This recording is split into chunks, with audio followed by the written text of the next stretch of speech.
એક રામકથા બેહાડી હોય, રામકથા આખી દુનિયાને ખબર છે રામાયણ શું કહે છે, પણ રામાયણની વાત તો એક ની એક જ છે. શું સાંભળીને કામ હોય?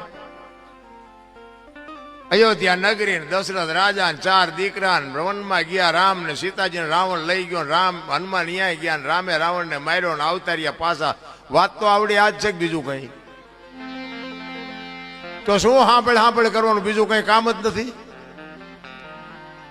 આ સાંભળવાનો મતલબ શું? આખી દુનિયા એક મોરારી બાપુ જેવા આપણા કથાકાર હોય તોય ભલે, અને એક નાનો એવો કથાકાર હોય તોય ભલે, વાત તો આવડી આ જ હોય, બીજું શું હોય? અને આ કથાઓ સાંભળવાથી આપણો ફાયદો શું, આપણને મતલબ શું? આપણા સદગુરુ મહારાજને આપણે પૂછવું તો જોવે ને કે આ બધું કરે છે, દુનિયા કરે છે, એ વાત ખોટી છે એવી આપણી વાત નથી, પણ આ કરવાનો મતલબ શું છે એ તો આપણે કઈક પૂછવું જોવે ને.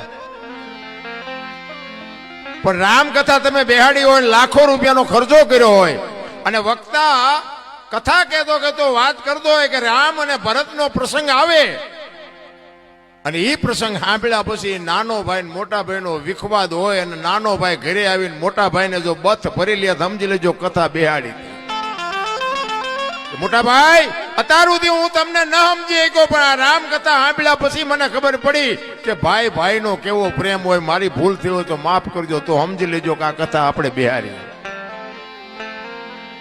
હાવું વહુના વિખવાદ ન મટે, દેરાણી જેઠાણીના વિખવાદ ન મટે, બાપ દીકરાના વિખવાદ ન મટે, તો આ કથામાં ફાયદો કોને? આ મંડપ વાળાને, સાઉન્ડ વાળાને, કલાકારને. તમારે શું ખિસ્સા ખાલી થાય? હું તો ના પાડું છું, આવા જો જીવનમાં ઉતરે નહીં તો આ ખોટા રૂપિયા ન બગાડો. આ મારા જેવું કોઈ ને કે આમને 2-2 લાખ આપે, બોલો, મને એમ થાય કે આમનો દી નથી ઉઠ્યો. 2 લાખ રૂપિયા એમનામ આવે? કોઈ નહીં મારા જેવું ચોખ્ખું નહીં કે નકર આવી રૂપિયાની આવક હોય ને કોઈ આવું ગાડું બોલે.